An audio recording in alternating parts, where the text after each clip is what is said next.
Hey y'all, today we're going to talk about some methods of persuasion, specifically how people make sense and make decisions based off of persuasive messages. Because as you're creating your persuasive speeches, it's going to be really important for you to understand how are people going to be mentally processing and making changes based off of those persuasive messages. So after that, I'm also going to talk about some things coming up, some more tips and tricks as always, and some changes that we're going to make to the class that I think will make life for everyone a little bit easier. So let's go ahead and talk about the elaboration likelihood model of persuasion. So I want to be really clear that this model is focused on how people process persuasive messages. It's not about how persuasive messages are developed, but really the impact of what people are doing mentally when they receive those persuasive messages. So, ladies and gents, let's go ahead and get started. So as you can see here on the screen, we have persuasive message, a persuasive communication, much like your persuasive speech that's going to be coming up soon. Well, you've got time. Don't stress about it too much at this point. So, now, once the message has been presented, or as the message is being presented, and it is intending to persuade, the first thing that the audience encounters, the people that are listening are encountering, is whether or not they're motivated to process. So there may be multiple things that are playing into whether or not they're motivated to process that persuasive message. One thing could be whether or not they find that personally relevant to them, which is again why in our informative and our persuasive speeches we have that listener relevance link, so we go ahead and get them into seeing why they should pay attention and why they're listening. Next, if they are burdened, like you probably are right now dealing with this coronavirus and still trying to get out of this class and all of your other classes, but if they have a lot of other things weighing on their brain, they're much less motivated to process that persuasive message. So let's say that they do find the message, that your audience finds that message personally relevant, and they have enough mental brain space to actually cognitively think through what you're saying, then they'll go down this central route. So as you can see, we have a central route and we have a peripheral route. So we're going to stay focused on that central route first. So now that they have now that we know that they're motivated to process, we're going to assume that they have the ability to process. So that means that there's relatively few distractions in their environment. There's enough repetition that there's time to understand, and there's enough repetition that they have different ways of the same thing being explained to them that something's going to stick. That they have the knowledge base and the vocabulary necessary to understand what you're saying. So that's why what we're talking about in language this week in the language chapter is really, really important, because you want to make sure that your language is understandable and accessible to your audience. Because if they do have the ability, the mental ability to actually make sense of what you're saying, they have the ability to understand the complex and the simple things that you're saying, then they're going to continue on this central route. Now, let's keep going on this central route, and we'll go back and hit if the no's are here. So, at the point that they are on this central route, they are actually thinking through what is being said. They're going to start thinking through what is the quality of the argument. Does whatever is being said align with what I previously thought about the information? Are they providing well-reasoned arguments? Are they having credible arguments? So they're going to actually think critically about what's being said. Now, this can come with one of two outcomes. They can have more favorable or more unfavorable thoughts about whatever you're persuading them about before. And so if it's either way, there can be a change in how they're thinking about it.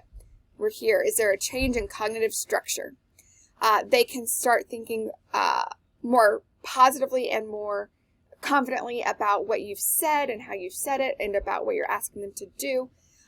They can start thinking and elaborating. So this is where the elaboration comes into. They can think of the next logical thing, the next logical outcome of what you're saying. And so at this point, there's going to be some attitude change. So if they're spending time thinking about the next logical thought, if they're confident in what you're saying and what you're persuading them to do, and they agree with it, then they'll take the central positive attitude change route. Or if they are contrary to what you said, which is completely acceptable, then they'll take that central negative attitude change. So they thought positively about what you're asking them to do before you started talking, and then you moved them to the negative. It happens sometimes. It's okay. It's not life or death, usually. Now, if on either side of this, if they get to this point where they have that changed attitude, there's a high likelihood that that attitude change is going to be enduring, it's going to last, it's going to be resistant to counter persuasion, and it has the tightest predictive value of what they're actually going to do. So you're going to make it the most likely that they're actually going to do whatever you're asking them to do. Going above and beyond just attitude change, but also action change. So that was the central route. And it's called the central route because you're using a lot of energy. You're understanding the persuasive message at the message value. And you're using the most cognitive effort. Let's talk about the peripheral route. So we're going to go all the way back up to the top. We have the persuasive communication. We ask the question, are they motivated to process? If they can't identify what makes it personally relevant to them, or if they have other things going on, like, I don't know, having COVID-19, or having to take care of family, or trying to figure out what they're going to do for the summer, or the other class that they're struggling in, they may move over to this process. So they're not so much on the motivated to process. So that's where peripheral route can be activated. It can also be activated if they are unable to process because there's a lot of distractions. There's not enough repetition, so they're not having enough time to think through what you're saying. Or you're just talking above their head. You're not pausing enough so that they can consider what you're saying. They may take this peripheral process. So in this peripheral route, they may be looking at things that are not related to the argument itself. So they may be looking at things like the attractiveness of the speaker or how credible the speaker appears, not necessarily the information, but the speaker itself. They may be looking at likability of the speaker. They also may be listening to buzzwords, so that either directly align or directly disagree with their preconceived belief system. And so those buzzwords will be used to further either decide whether or not they're going to like the speaker and then do what the speaker says or not. So if peripheral process is not operating, meaning they're not even zoned into those things, they're zoned out, they can move from it's important to know that they can move from being in the central route to the peripheral route. But either way, their attitude is not changed from the previous position that they were in. So finally, we've got one more route, and that is still the peripheral route. But if there's no change in the cognitive structure, meaning they don't change their ideas, they don't continue thinking about what you've said to the next logical pursuit, and they don't have confidence in what you've asked them to do, they may still go up to this peripheral route. And let's see what happens when a decision is made based off of the peripheral route. If there is an attitude change, it's going to be really temporary. People will be able to persuade them the opposite very quickly, and it does not predict behavior whatsoever. So, What that means is you need to be balanced in both triggering cognitive thought and being mindful of making sure that you include enough pauses, making sure that you're using appropriate language, making sure that you make it relevant to them and try to avoid distractions and things like that you can control. But you have to know that for some, they're always going to be in that peripheral route because maybe they just don't care. Maybe they just have too much cognitive load right now, like you are probably experiencing yourself, and it's completely fine. So they may take that peripheral route, which may mean that you have some temporary change, but not lasting change. And you know what? That's okay. It's also important that you can go from, while this graphic doesn't include it, you can move from that peripheral route to the central route, but it's very difficult to do so. Once they get on the peripheral route, it's hard to move back over to that central route. But as you see people drifting off, if you're doing a normal face-to-face conversation, you can make moves to attempt to move them back to that central route because you want that behavior that you can predict. You want to be able to predict that they're actually doing something with that information that you've given them. So that's a really quick and dirty explanation of elaboration likelihood model, which is something that I really love, and I hope that you enjoyed that. I also want to talk to you a minute about giving feedback.